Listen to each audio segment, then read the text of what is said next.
या ठिकाणचा रहिवासी असून माझी मोरोड या गावामध्ये 100 गटामध्ये जमीन आहे, 1 हेक्टर 62 त्याच्यापैकी 2 एकर जमिनीमध्ये आमच्या विरोधात स्टे आलेला आहे। ते स्टे का आलेला की वादीच्या कब्जामध्ये जी जमीन आहे ती जमिनीला अडथळा करायचा नाही, पण वादीच्या कब्जामध्ये जी जमीन आहे ती वेगळी आहे, माझी जमीन वेगळी आहे, पण त्याच्यामध्ये इन्क्लूड करून माझी 2 एकर जमीन पडक पाडलेली आहे दिवाळीपासून। तर ती जमीन पडक न पाडता मला वायवाटेला हे कारण माझ्या जमिनीचे सगळे बांधापुढे सगळे फिरून टाकले त्या स्टेच्या आधार चुकीच्या तत्वसीमा टाकून चुकीचा स्टेचा आधार घेऊन ते बांधापुढे सगळे फिरून टाकलेले आहेत, सगळ्या शेतीचे नासधूस केलेले आहे। तर ह्याच्यासाठी माननीय कलेक्टर साहेब, तहसीलदार साहेब आणि जे काही प्रशासकीय अधिकारी असतील यांनी सगळ्यांनी लक्ष देऊन माझ्या 2 एकर जमीन मला रिकामी करून द्यावी हीच माझी नम्र विनंती आहे। माझ्या लग्न झालं तेव्हापासून ती शेती आहे माझी, मीच करते। माझे सासरे म्हातारे होते, मग आम्ही दोघांनाच आतापासून शेती केली। त्याच्या आधी माझ्या आजोबानं, आज्या सासऱ्यानं आणि आजं सासून त्यानं केली। त्यांच्या नंतर माझ्या सासू सासऱ्यानं म्हातारे होऊन गेले त्या जमिनीत 2 एकरामध्ये, आणि आता आमचं वय वर्ध झालंय, आतापासून आम्हीच ती शेती खायला फसून शाने।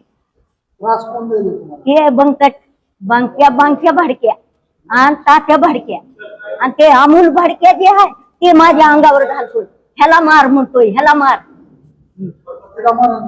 हा एकदा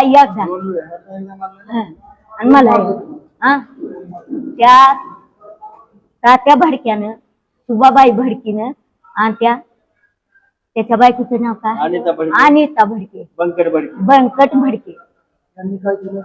गवत काढायले होते मी, तर गवत काढता काढता आले मग मला उठवायले, तू उठ म्हणायले, उठ तुझी कशाची जमीन आहे, उठ तू बाहेर हो, बागाच्या बाहेर हो। मी म्हणलं होत नाही, मी आज 45 वर्षापासून ह्या जमिनीत आहे, होत नाही म्हणलं, मला मारा काय मारायचंय ते। मग पुन्हा ते तात्या भडक्या म्हणला धरा मला हिला धरा, मग होईनाच मी बाहेर लुटायल्या, लुगडं फाडलं, झुंपर फाडलं, पुन्हा मग इळा होता त्याच्या हातात, वर काढला इळा माझ्या हाताला। मग म्हणलं आता काय हे मला ऐकत नाही, तर मी बाजूला सरकले आणि वाटाला लागले। त्याच दिवशी गेला रेणापूरला। काय नाही, लिहून हे घेतलं, माझं ते रक्त ते बघितलं, मेडिकल केलं, आणि पुढे मग त्याने काय केलं ते काहीच आम्हाला नाही। त्याने छोटे कलम लावली।